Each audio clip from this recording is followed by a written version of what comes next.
તમારે ખોટા ખર્ચામાં નીકળવું પડે બહાર. પણ આ બંધારણ બન્યું, સૌથી પહેલા સ્ટેજ વાળાને શપથ લેવડાવજો.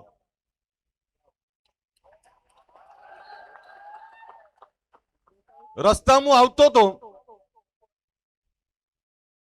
મારા કમાન્ડો સુરપાલસિંહ છે.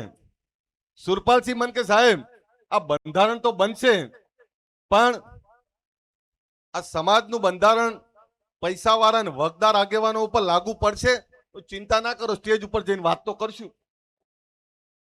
અમારા દશરથજી અત્યારથી બીયા છે, કારણ કે દશરથજીના દીકરાના લગ્ન છે આ મહિને. પણ તમને કહું, હું મારા પપ્પાનો આભાર માનું કે મારા દીકરાના 10 થી 15,000 લગ્ન કરી દીધા એમણે. મને સાહેબ કોઈ કહેવા નહીં આવ્યું કે ખવડાવવું પડે કે બીજું ત્રીજું. મને આનંદ છે. અને ખરો પ્રસંગ તો કુટુંબ કબીલા વચ્ચે મજા આવે. તમે 5,000 લોકોમાં કોને મળો? જાનૈયા આપણા માટે બધા જ માટે સન્માનીય હોય. આપણા દીકરા દીકરીના લગ્નમાં આવ્યા હોય તો આપણા માટે બધા માટે સન્માનીય છે. એટલે આ નિયમ જે બનાવ્યા છે, આ નિયમનું પાકી અમલવારી આપણે કરવી જ પડે, અને તો જ સમાજનો ઉત્થાન થાય. અને હમણાં એમણે વાત કરી ગયા બેને સદારામ ધામની કે 10-11 વીઘા જગ્યા લઈ લો. ત્યારે તમે જુઓ કે આ સમાજના જે લોકોમાં તાકાત છે, જે લોકો જોડે પૈસા છે, એવા લોકો બધા 1-1 વીઘો જગ્યા આપવાની વાત કરી. ત્યારે હું, લવિંગજી કેસાજી અને સ્વરૂપજી ઠાકોર 11 વીઘા જગ્યા આપીએ છીએ. તમ તાર જ્યારે કરો ત્યારે. અને એથી આગળ બીજું કહેવા આવ્યો છું હું તો 26મી જાન્યુઆરી રાતના 3 વાગે બોલાયા છે મેં તમને. ખબર છે ને? 26મી જાન્યુઆરી રાતના 3 વાગે ખાલી એમની આંટો મારવા નહીં બોલાયા. 26ની રાતના 27નો ઉગતો પર તમારા શિક્ષણની દિશા નક્કી કરે એનું ભૂમિપૂજન કરવા માટે બોલાયા છે મેં તમને. ગાંધીનગરમાં એક એવી સંસ્થા બને જે સંસ્થા થકી આ સમાજના દીકરા દીકરીઓ ત્યાં પણ ભણી શકે. હું સાહેબનો આભાર માનું. અહીં જગદીશભાઈ ઠાકોર સાહેબ, બળદેવજી, મારા પપ્પા ખોડાજી ઠાકોર આ બધા બેઠા છે. શક્તિ વિદ્યાલયનો પાયો નાખ્યો એમણે. એની સાથે અહીંયા ચંદનજી બેઠા છે, એમણે પાટણમાં પણ પાયો નાખ્યો. હમણાં આપણી વચ્ચે બીજા આગેવાનો પણ ગયા. કેસાજી એ દિયોદરમાં જે સંસ્થા ચલાવે છે, આ કોઈ નાની વાત નથી. અહીંયા બાબરમાં જ્ઞાનીબેન ને ચલાવે છે. હમણાં સ્વરૂપજી એમણે મુહૂર્ત કર્યું. અમારા લવિંગજી ઠાકોર રાધનપુરમાં ચલાવે. તમામ જગ્યાએ સમાજના આગેવાનો તો મથે છે. સમાજના આગેવાનો શિક્ષણની સ્કૂલ બનાવશે. પણ આ જગદીશભાઈ, બળદેવજી, ખોડાજી, મારા પપ્પા, આ બધાનો પ્રશ્ન શું છે ખબર છે? કે અમે સ્કૂલો કોલેજો તો બનાવી દઈએ, પણ તમારા દીકરાઓને મોકલશે કોણ? તમે મોકલતા નથી એટલે એનું ઘડતર નથી કરી શકતા. આજે સમાજ જાગ્યો છે, સમાજમાં ભૂખ છે, પણ એ દિયોદર છોડીને એમને અમદાવાદ આવવું પડશે. અમદાવાદ ને ગાંધીનગર છોડીને અમેરિકા જવું પડશે તો જ આગળ વધશો. તમારે સમાજમાં ભૂખ લગાડવી જ પડે, અને ભૂખ સમાજના સર્વાંગી વિકાસની. આ સંસ્થાઓ જે બની રહી છે, આ સંસ્થાઓમાં આપણા દીકરા દીકરીને મૂકો. અને હમણાં ભરતસિંહભાઈએ એક બહુ પીડા વ્યક્ત કરી, બોલી ના શક્યા, પણ હું તમને કહું કે સંસ્થા બનતા બનાવી દઈએ છીએ, એનો નિભાવ કરવો, એને ચલાવી, એથી વધારે કાઠું કામ છે, ખૂબ કાઠું કામ છે. ત્યારે વિનંતી કરું છું તમને, દીકરા દીકરીઓને ભણવા માટેની વ્યવસ્થા જે ઊભી થઈ રહી છે એમાં મોકલો. આ બળજીજી એમને આ રામાજીના બેઠા છે, એમણે કલોલની અંદર ઠાકોર ભવન બનાવ્યું છે. કેટલા નામ લઉં, આમ કહેવા જઈએ ને તો ગુજરાતમાં આજે આપણી 50 સંસ્થાઓ છે. પણ આ સમાજે દીકરા દીકરીને ભણવા માટે પેટે પાટા બાંધીને ભણાવવા પડશે. તમે આપણે બીજા સમાજોની ઈચ્છા નહીં કરી શકીએ.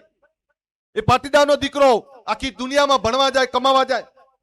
એ ચૌધરીનો દીકરો સવારે 3 વાગે દોડતો હોય, એ રબારીનો દીકરો સવારે 4 વાગે એ મહેનત કરતો હોય, એ પંચાલ પ્રજાપતિ દરજીનો દીકરો. આ તમામ સમાજો, આ સમાજોની એટલે વાત કરું છું કે આ સમાજો સુખી થયા તો એમાંથી શીખવું પડશે. એની ઈચ્છા કરે મેર નહીં પડે, થાકી જઈશું આપણે. આપણે શીખવું પડશે અને આપણે એમના સમોડિયા બનવા માટે મથવું પડશે. માલદાર રાખો તો માલદાર પણ એવું રાખો કે આપણી ગાયો ભેંસો એનું જે દૂધ ભરાઈએ છીએ આની પણ ચર્ચા થવી જોઈએ. ખેતી કરો તો ખેતીની ચર્ચા થવી જોઈએ, ધંધો કરો તો ધંધાની ચર્ચા થવી જોઈએ. આજે આપણા દીકરા દીકરીને સારું ભણાવો. બીજો બેને એક નિયમ નહીં કીધો, પણ આજે કહી દઉં કે ગામની કમિટી તમે બંધારણની તો બનાવશો, તો એની સાથે એક એવી સમિતિ પણ જોવી જોઈએ કે જે દીકરીનું માંગું આવ્યું છે એ તમારા ગામમાં રહેલો એ નબીરો, એ કુંવર, એ વરરાજા વ્યસન તો નહીં કરતો ને. દીકરી જે ગાય જેવી દીકરી, જે લાડકોટથી ઉછરી દીકરી, અને જેને દારૂ પીવો હોય ને જે દારૂ પીને મજા કરવી હોય ને એને વાંઢા મરી જાવ. બીજી દીકરીઓની જિંદગી ના બગાડો. પણ એક વાત ટકોર તો કરું. હમણાં બેને કહ્યું કે છૂટાછેડા જે ઝાડની નીચે બેન થાય ને એ ઝાડે સુકાઈ જાય. પણ આ સમાજનો આભાર માનું, આ સમાજને વંદન કરું સાહેબ કે આ સમાજનો કોઈ મા બાપ ગયડા ઘરમાં નહીં હોય અને આ સમાજમાં છૂટાછેડા કરવા હોય ને એટલે લોઢાના ચણા બરોબર છે સાહેબ. આ એ સમાજની વાત કરું છું. સ્ત્રીને સન્માન આપનારા, સ્ત્રીના ઉપાસકો, સ્ત્રીની ચિંતા કરનારા આપણે લોકો. હમણાં મારી પત્નીએ કહ્યું, હમણાં ચર્ચા ચાલતી એટલે મા બાપની ચર્ચા ચાલી તો દીકરીની ચર્ચા ચાલી એટલે એને એવી વાત કરી કે આપણા સમાજમાં તો દીકરીઓને ખૂબ સાચવે, પત્નીઓને ખૂબ સાચવે. અને હમણાં કેસાજીને મેં કહ્યું, કેસાજીને મેં કીધું તમે આ નિયમ બનાયા આ અત્યારથી લાગુ પડે ને, આજથી જ લાગુ પડે ને, જૂનું કઈ નહીં ને. મારા લવ મેરેજ છે પણ ભાગીને નહીં કર્યા મેં. 1997 માં ભાગીને નહીં કર્યા. મારા સાસુ સસરા, મારા મા બાપ અને સવિશેષ મારા પિતાશ્રી બેઠા છે, એમનો આભાર માનું, ઋણી છું એમનો કે 1997 માં કઈ પરિસ્થિતિ હશે અને એ વખતે બે પરિવારોની સંમતિથી અમે લગ્ન કર્યા હતા. સાહેબ તો ત્યાં જ રહે છે નરોડામાં. પણ આપને બે હાથ જોડીને વિનંતી કરું છું, આ સમાજ એક કેમ થયો છે ખબર છે? આટલી મોટી સંખ્યા કેમ છે સાહેબ? હું 2 કિલોમીટર ચાલીને આવ્યો. નટુજીને તકલીફ પડી હશે. 1 કિલોમીટર પોણો કલાક થયો. આટલા બધા લોકો કેમ આયા? આ બંધારણની ચિંતા, એ ચિંતા તો ખરી, પણ તોય આટલા બધા લોકો કેમ આયા? એ ખબર છે કેમ આયા? આ સ્ટેજ ઉપર બેઠેલા તમામ રાજકીય આગેવાનો રાજકારણ ભૂલીને સમાજ એક કર્યો છે એની ચિંતા કરવા માટે ભેગા થયા છે ને, આ એટલે આયા છે. અને એટલે કહું છું કે આપણે ભેગા છીએ તો સમાજ તો બચારો રાહ જોઈને બેઠો છે. સમાજ તાકાતવર છે. સમાજે તમને સિંહ ગર્જના કરવાની તાકાત આપી અને તમે બકરી બની જાઓ તો એમાં સમાજનો શું વાંક?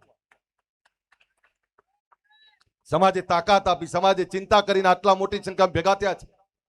હું કેસાજી, કેમજીભાઈના, મુકેશભાઈના બધા જે કંઈ અહીં આયોજન કર્યું છે, જ્ઞાનીબેન, બધાને હું અભિનંદન પાઠવું છું કે તમે ખૂબ સરસ આયોજન કર્યું છે અને ખૂબ સરસ ચિંતા કરી એવું બંધારણ બનાવ્યું છે. સાહેબ આના 2 વર્ષ પછી જોજો, જ્યારે અમે વ્યસન મુક્તિની વાત કરતા ને તો સાહેબ આપણા જ લોકો હસતા હતા અમારા ઉપર. એટલે કેવી રીતે તમે વ્યસન મુક્તિ કરાવશો? આજે સાહેબ આ સમાજમાં 90-95% વધારે વ્યસન મુક્તિ આવી છે. હમણાં કેસાજીએ બહુ સારી વાત કરી કે તમે વ્યસન મુક્તિની વાત તો કરો છો પણ દારૂ પીનારા દવાઈ આવવાનું બંધ થઈ ગયા. અહીં બેઠેલા બધા વ્યસન મુક્ત છે. અહીં બેઠેલા કોઈ વ્યસન નહીં કરતો. પણ મેં કીધું એક બીજી વાત કરવી છે. બેનો પડીકીઓ ના ખાય ને, માફ કરો, તમે અમારી આબરૂ છો. તંદુરસ્ત પેઢી માટે, આ સમાજના આવનારા ભવિષ્ય માટે બેનો પડીકી ખાય, સાહેબ આ કેવી શરમજનક બાબત છે. 2 હાથ જોડું અને એમના ઘરવાળાને કહું કે તમે મસાલો ખાતા હશો ત્યારે પડીકી ખાવા લાગ્યા ને, અને તમે 2 ખાતા હશો તો દીકરી તો ખાવાના જ છે.